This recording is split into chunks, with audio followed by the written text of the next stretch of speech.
Magkano naman halaga niyan? 19 million. Nagsimula na ang kanilang sugal. Pumayag itong si Tanggol sa nais ng magandang babaeng si Diana dahil ang kotse nito na nagkakahalaga ng 19 million pesos ang kanyang isusugal.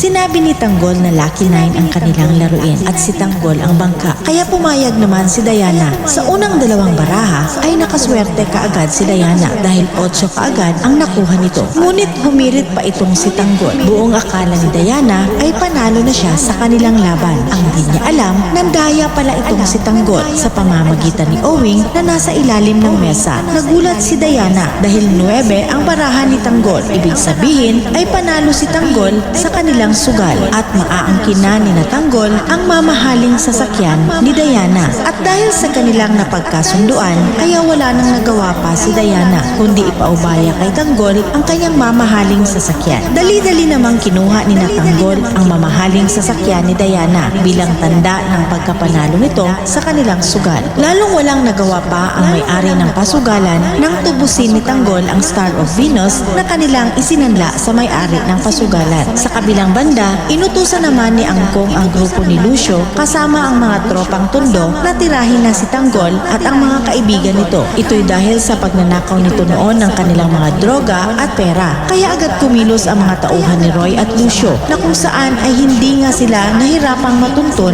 ang kuta ni na Supremo dahil matagal nang alam ni Lucio kung saan ito matatagpuan. Dali-dali na nila itong nilusog at pagdating nila sa lugar, agad na nilang pinaunanan ng bala ang grupo ni na Supremo. Ngunit naging alerto naman ang grupo ni Supremo at agad silang nakapagtago. Gumanti rin sila sa pamamagitan ng pagpapaputok ng kanilang mga baril sa grupo ni Lucio. Sinigawan naman ni Lucio si Supremo na dadalhin niya ito sa impyerno, mapatay lang ito. Buong akala ni Lucio ay napuruhan niya si Supremo noong nakaraan nilang laban. Subalit nagkamali siya. Kaya ngayon ay pinangako niya sa sarili na sisiguraduhin niyang mamamatay si Supremo sa kanyang mga kamay. Ngunit sa laban nilang ito ay hindi rin papayag si Supremo na mananalo si Lucio laban sa kanya at sinabi pa nito na pagbabayaran umano ni Lucio ang ginawa nitong kasalanan sa kanilang grupo. Kaya nagkaroon ng matinding bakbakan sa lugar laban sa dalawang grupo at naging madugo ang buong paligid dahil walang magpapatalo sa mga ito. Samantala, sa araw naman ng kasal ni David at Catherine ay nagharap muli sina Don Facundo at Ramon. Ngunit nagkaroon ng tensyon ang araw na iyon nang ipinakita ni Don Facundo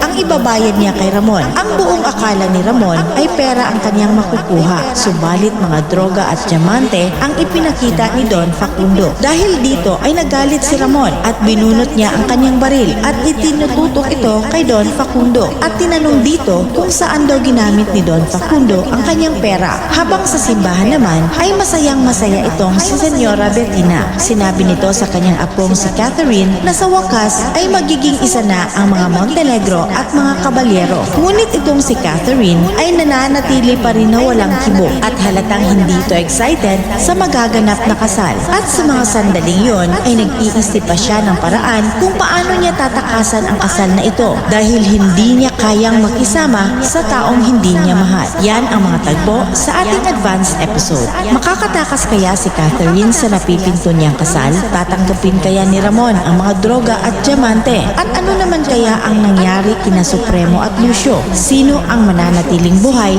sa labanang buhay ang nakataya? Panoorin ang susunod na kabanata ng kwentong ito. I-click ang follow button at mag-subscribe sa ating channel.